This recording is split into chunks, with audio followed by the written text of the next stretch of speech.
Good morning, students. We'll continue with the same chapter, and the topic is Swami Ramanand. In the second half of the 14th century, Swami Ramanand proved to have made a very strong, noteworthy contribution to the Bhakti movement. जो second half है 14th century का, जो स्वामी रामानंद ने उन्होंने prove किया एक strong and noteworthy contribution उनका bhakti movement में. He preached his deals and believes in regional language which helped and spread Vaishnav bhakti. उन्होंने जो अपनी तरफ से जो टीचिंग दिया था एंड वो डील करते थे, बिलीव करते थे रीजनल लैंग्वेज में, जो हेल्प करी वैष्णव भक्ति मूवमेंट को स्प्रेड करने में. He propagated the main idea of the scholar and adding his own input if necessary spread the bhakti revolution in north India. उन्होंने जो है मेन आइडियाज़ दिए स्कॉलर्स के एंड उन्होंने अपने कुछ इनपुट्स भी उसमें ऐड किए एंड जहाँ जहाँ उन्हें नेसेसरी लगा एंड स्प्रेड किया भक्ति रिवोल्यूशन में नॉर्थ इंडिया में. कबीर एंड रायदास जो थे वो इनके फॉलोवर्स थे. Now next one is Narsinh Mehta. The most renowned Gujarat poet is Narsinh Mehta who was born in the Nagar family. He spent his time in the company of saint from childhood days. इन्होंने अपना वक्त जो है संतों के साथ स्पेंड किया बचपन से ही. Even though he got married, he had no attachment with his family. इनकी मैरिज भी हो गई बट इनका कोई अटैचमेंट नहीं था फैमिली के साथ. He was always engrossed in Krishna भक्ति. वो हमेशा कृष्णा की भक्ति में लीन रहते थे. He was deeply affected when he saw people discriminating other on the basis of caste, color, creed. ये जो है लोगों को जब देखते थे कि लोग जो भेदभाव रखते थे कास्ट, कलर, क्रीड को, इनको बिल्कुल पसंद नहीं था. ही बिलीव पकल पक्षी तन नहीं परमेश्वर समदृष्टि ने सर्व समान. मतलब हर एक पर्सन जो है वो इक्वल है गॉड के आगे. Using his own example he prove that person having faith and devotion towards God can overcome all the problems in life. इनका खुद का एग्जाम्पल अगर वो यूज़ करते हैं तो उन्होंने प्रूव किया जो लोग हैं भगवान में विश्वास रखते हैं, भक्ति भावना करते हैं, तो भगवान उनको सारी प्रॉब्लम्स जो है लाइफ से वो दूर कर देते हैं. हिज नॉलेज, डिवोशनल सॉन्ग, प्रवृत्तियाँ deeply affected the Gujarati community. इनका जो नॉलेज था, इनकी जो कथाएं थी, जो सॉन्ग्स थे, गुजराती कम्युनिटी को काफ़ी अफेक्ट किया है. आपने उनके सॉन्ग्स भी सुने होंगे. Next is Kabir. There is no accurate information about the Kabir and his family. However, through word of mouth, this is all the information about him.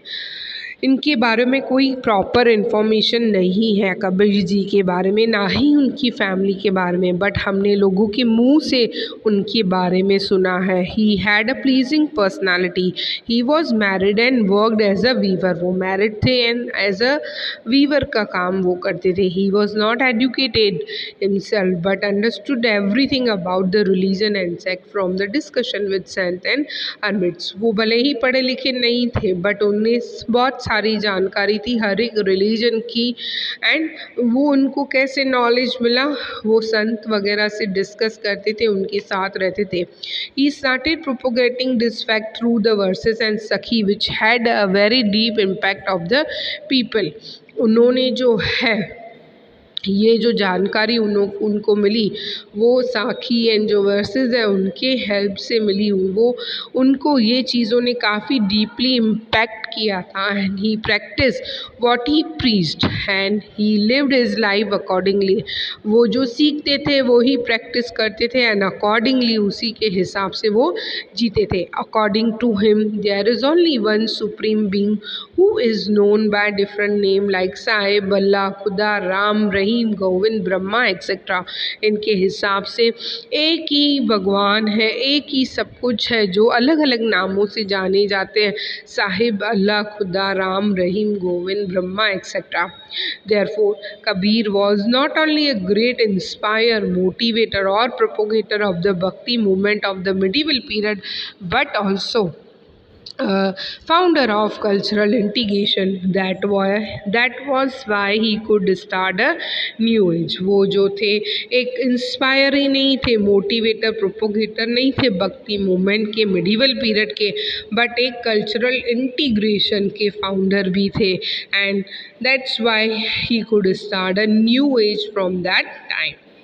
Now we'll learn about Raidas. Raidas was born in Kashi, and his father name was Raghu and mother name was Dhruvina.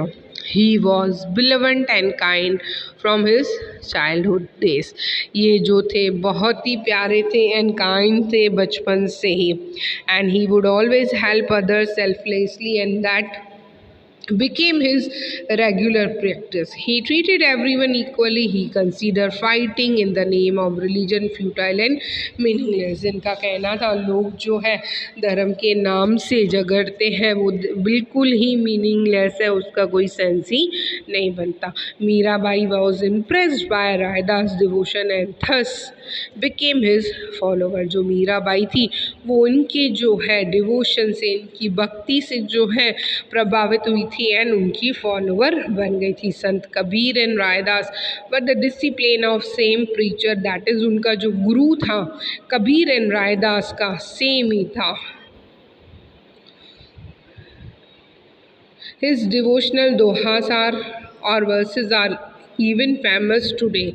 People respect him a lot. The Raidas sect started due his name Raidasi. There are many followers of this sect in Gujarat. उनके काफ़ी followers हैं गुजरात में. Now is the Tukaram. Bhakt Pundarik established the devotion of Vithalnath Vithoba in Maharashtra in the 11th century. इन्होंने जो है विट्ठलनाथ विठोबा जो महाराष्ट्र में है 11th सेंचुरी से इन्होंने इनकी डिवोशन भक्ति करना चालू किया. After that from the 13th-16th century the above mentioned devotees propagated the भक्ति मूवमेंट इन महाराष्ट्र. फिर इन्होंने उनकी भक्ति मूवमेंट जो है वो स्टार्ट की थी महाराष्ट्र में. There were many sant and poets in Maharashtra between 13th and 17th century who wrote many songs that inspire people even today. जो महाराष्ट्र में काफ़ी संत काफ़ी पोएट थे 13 and 17th century के टाइम, जिन्होंने काफ़ी सारे सॉन्ग लिखे, लोगों को इंस्पायर किया. आज भी लोग वो इंस्पायर हैं उनसे. The most famous among them was Tukaram, who was appreciated by people for his devotion. उनमें से मोस्ट फेमस जो थे वो तुकाराम थे, जो अप्रिशिएट करते हैं लोग उनकी भक्ति मूवमेंट को आज भी. All these sant oppose rites and rituals, superstitious, piousness and caste distinction. जो संत थे उनकी जो राइट्स रिचुअल्स हैं, जो पायसनेस है, कास्ट डिस्टिंक्शन है, उन सब चीज़ों से अपोज थे. They also believe that a person can worship God without renouncing the word. वो बिलीव करते थे one person can worship God without the renouncing the world. One must help the needy and serve them as a real devotion is to solve the problem of the needy. एक जो है person अगर एक help करता है needy person की, that is the real devotion to solve the problem of the needy person. अगर हम किसकी मदद करते हैं मददगार की, वो ही हमारा रियल भक्ति है, लोग उसमें बिलीव करते थे. He gave a humanism a whole meaning he gave humanism a whole new meaning. उन्होंने जो है इंसान लोग जो है उनके लिए एक नया ही मीनिंग जो है वो साबित किया. With this we have completed chapter number 11. Thank you student. We'll continue in the next class.